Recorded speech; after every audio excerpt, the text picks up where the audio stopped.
En este vídeo vamos a hablar del reino de las plantas, de los principales grupos dentro de este reino y también vamos a abordar la primera parte de la nutrición de las plantas hablando de la absorción, que tanto de agua como de sales minerales y gases.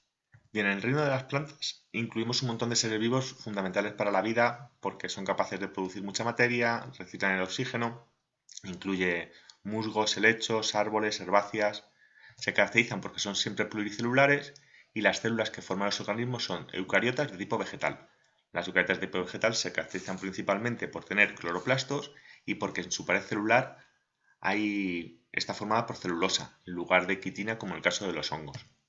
Luego almacenan la glucosa en forma de almidón y tienen dos tipos de organización pluricelular. Pueden ser tipo talo, que lo hemos visto en las algas, que son organismos que no tienen tejidos ni órganos propiamente dichos, dependen mucho del agua porque pueden absorber agua por todas las células de su cuerpo, pero si no hay, pues no pueden sobrevivir, y el ejemplo más típico son los musgos. Por su parte, la organización tipo cormo sí que tiene tejidos y órganos propiamente dichos y son el resto de las plantas que se conocen como cormófitas.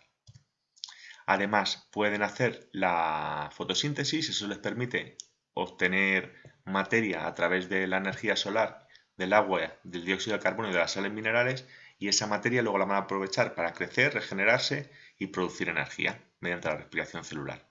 Y además tienen un ciclo haplodiplonte. ¿Qué significa esto?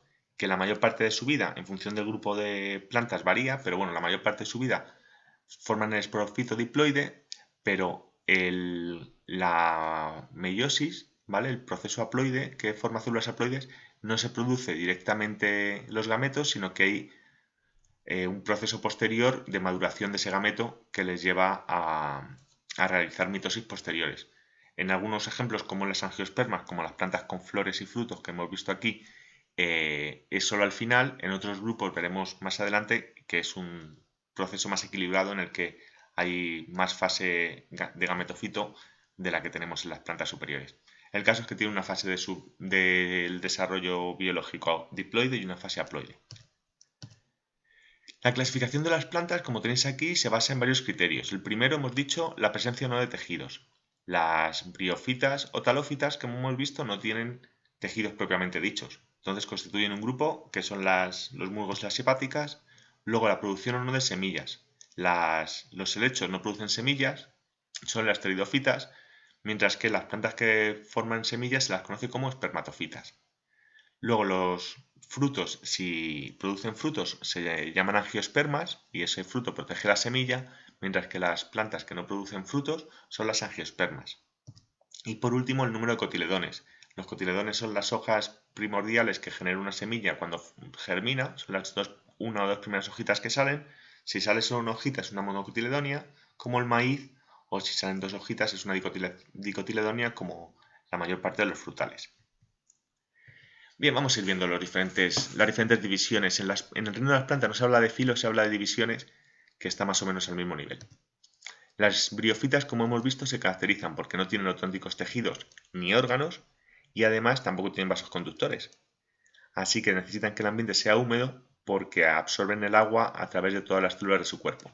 Son los musgos, que son muy característicos, todos habéis visto musgos seguro en las rocas o en los árboles, y otro tipo de plantas que son las hepáticas, que son plantas muy planas que suelen vivir en zonas muy húmedas y muy características de zonas húmedas, por ejemplo en el norte de España se ven bastante. ¿Cómo es un musgo? Pues el musgo hemos dicho que tiene un gametofito, que es la parte diploide, que es la que realiza la vida de la planta normal, salvo la reproducción. Entonces hablamos de unas rizoides que no llegan a ser raíces, obviamente, porque no tienen tejidos ni órganos, una especie, un pseudotallo que llamamos cauloide y una estructura similar a las hojas, pero que como hemos dicho no pueden ser hojas, que es el filoide. Y luego generan el esporofito, que es la parte que da lugar a las esporas para la reproducción, y estas tienen un pie y una cápsula, un pie que une el esporofito con el gametofito y la cápsula que es donde se generan las esporas. En cuanto a las pteridofitas, como sabéis, incluye a los helechos y también al equiseto o las colas de caballo, que es la imagen que tenéis más abajo. En este caso se caracterizan porque sí que tienen tejidos, sí que tienen vasos conductores, pero lo que no tienen son semillas, ¿vale? No generan semillas sino esporas.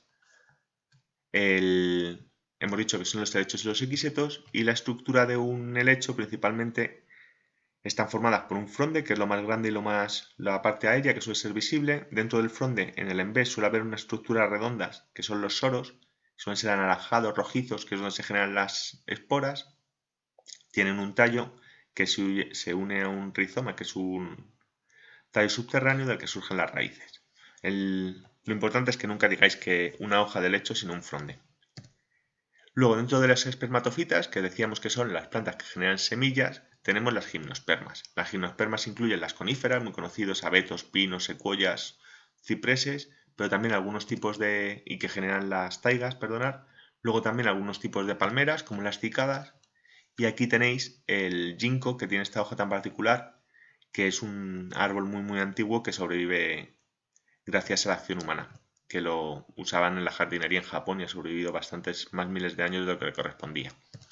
Bueno, ¿por qué se caracterizan las gimnospermas? Porque siempre son plantas leñosas, ¿vale? Siempre son árboles o arbustos, pero siempre tienen tallos con lignina. Luego la semilla no está protegida por un fruto y sus flores son muy diferentes a las flores habituales que compramos en una floristería porque suelen ser, entre comillas, feas, ¿no? No tienen esa parte vistosa. No tienen ni cáliz ni color. El cáliz es el conjunto de sépalos, la corola el conjunto de pétalos, y ahora que lo veremos en las angiospermas, y aquí no tenemos nada de eso, lo que no las hace bonitas a la vista. Luego están agrupadas en conos, ¿vale? Esto de aquí no es una flor, sino es un cono de flores que dará lugar luego a la piña. Son flores unisexuales. Eso significa que solo generan gametos de un sexo. En cuanto a las angiospermas, pues incluyen herbáceas, arbustos, árboles, muchos de las plantas que usamos en alimentación y se caracterizan porque pueden ser herbáceas o leñosas, frente a las gimnospermas que solo pueden ser leñosas. La semilla está protegida por un fruto y sus flores son lo que llamamos, son las flores bonitas, ¿no? Flores vistosas. Y además pueden ser unisexuales o hermafroditas. ¿Qué partes tiene una flor? Pues tiene un pedúnculo, que es la parte que le une con el tallo, con el resto de la planta. Y a todo el resto de la flor se le conoce como perianto. Dentro del perianto tenemos los sépalos, que son estas hojitas verdes que forman el cáliz, y la parte coloreada son los pétalos, que forman lo que se conoce como corola.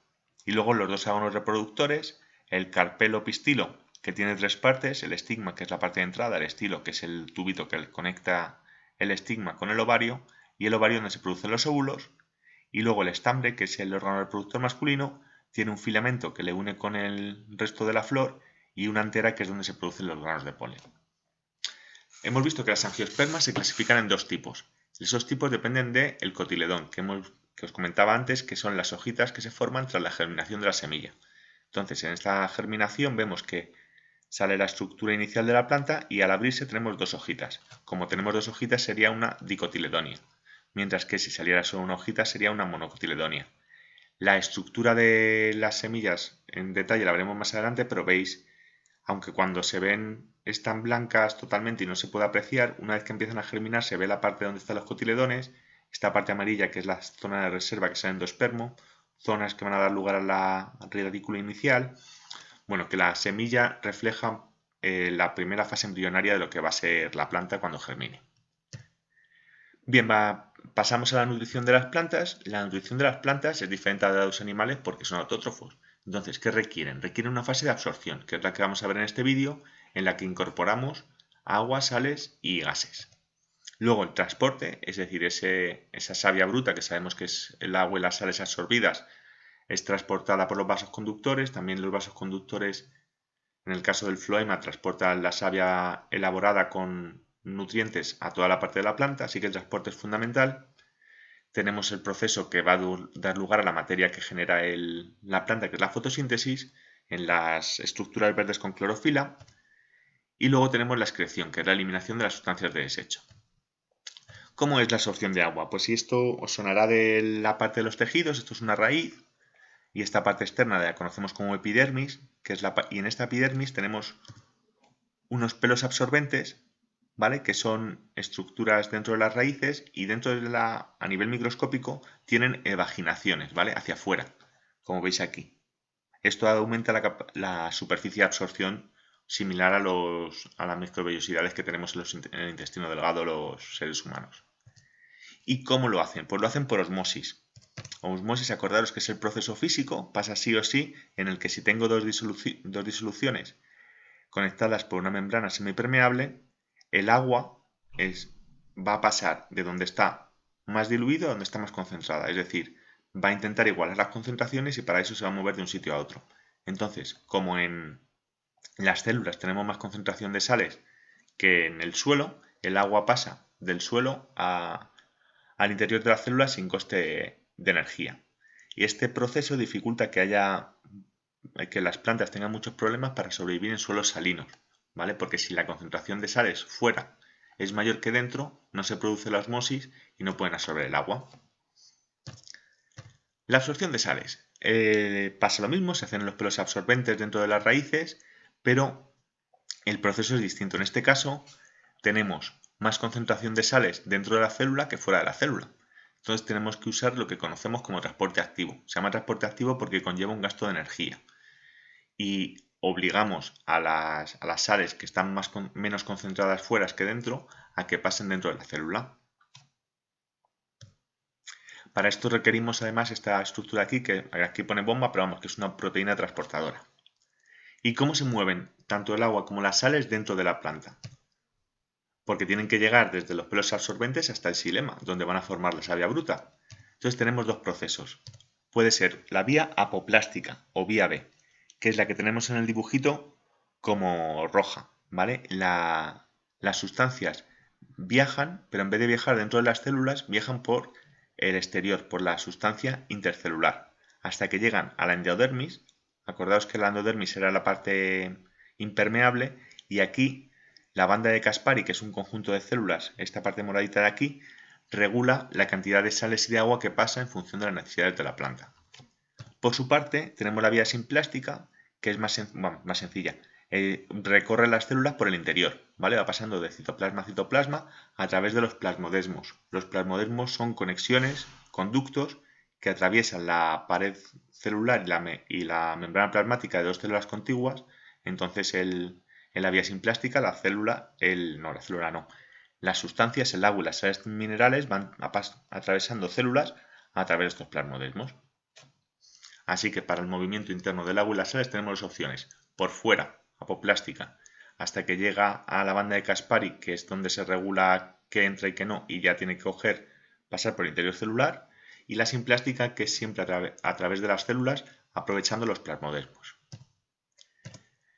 La absorción de los gases, recordad que las plantas requieren también oxígeno para la respiración celular, las plantas también queman la materia que generan para producir energía y luego necesitan el dióxido de carbono para hacer la fotosíntesis. La ventaja de las plantas es que como ellas juegan con los dos, a veces generan CO2, a veces generan oxígeno, tienen menores necesidades que los animales y por tanto sus estructuras son mucho más simples. Por un lado, pueden absorber gases a través de los pelos radicales, ¿vale? Con la raíz, en el suelo hay gases y en función de las necesidades de las células pueden absorber gases a través de estas estructuras. Luego tenemos las lenticelas. Las lenticelas son orificios que aparecen en los tallos, que seguro que habéis visto alguna vez y habéis preguntado, uy, parece como si hubiera habido una poda, pero no se ve resto de antiguas ramas, y estas son las que permiten la entrada de gases, estas lenticelas, a través del tronco. Y la más importante, que son los estomas. Los estomas, ¿os acordáis? Que son unas estructuras formadas por dos células oclusivas que están en el envés de las hojas de las plantas. En principio, la función principal es captar dióxido de carbono y expulsar el oxígeno que se ha formado como sustancia de desecho de la fotosíntesis. Estas dos células oclusivas se abren o se cierran en función de la cantidad de agua. ¿Vale? Cuando tienen mucha agua, se pliegan y abren el ostiolo, ¿vale? Que es el conducto que comunica la hoja con el exterior. Entonces, cuando están abiertos es porque tienen mucha agua. Y cuando están cerrados es porque tienen poca agua. Se han quedado flácidos, se han quedado blanditos, entonces así se cierran y evitan el intercambio gaseoso. Vamos a ver cómo se regula el funcionamiento de los estomas. El proceso principal es la cantidad de iones potasio que tenemos dentro de las células oclusivas. Entonces, funciona por osmosis también. Acordaros, como si tengo más sales, necesito que entre agua para compensar la concentración. Si yo tengo el estoma cerrado, aumento de la concentración de potasio, entonces la célula va a tener más concentración de sales que las del alrededor y el agua va a tener que pasar. Al pasar el agua, dobla, digamos, las células oclusivas y se abre más el ostiolo. Al contrario, cuando me interesa cerrar el estoma, el proceso es reducir la cantidad de potasio dentro de la célula, sale el potasio, entonces pasa a ser hipertónica respecto a las de alrededor, es decir, a tener más sales que las células de alrededor y va a soltar también el agua, ¿vale? Entonces la apertura y el cierre de los estomas se debe al agua y que entre o salga el agua se lo debemos a la concentración de cationes potasio.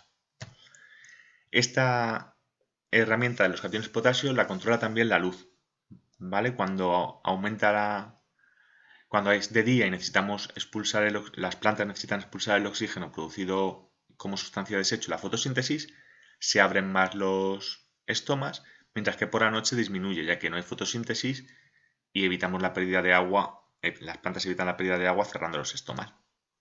Luego también, si tenemos CO2, lo queremos guardar, las plantas lo quieren guardar para hacer la fotosíntesis, durante la noche, que solo hacen la respiración, acumulan CO2 y luego durante la mañana, que ya producen oxígeno, lo tienen que expulsar, es cuando se abren. Y por último, las temperaturas.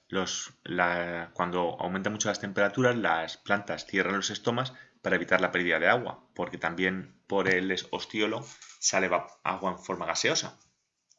Y esto llega a ser tan radical que en algunos ecosistemas muy áridos, donde llueve muy poco, ahí hace mucho calor, la captación de dióxido de carbono por parte de las plantas se produce solo por la noche, ¿vale? Porque si abrieran el estoma durante el día con la sequedad y la temperatura, se secaría la planta. Así que esperan a la noche para absorber el dióxido de carbono y poder acumularlo para hacer la fotosíntesis durante el día.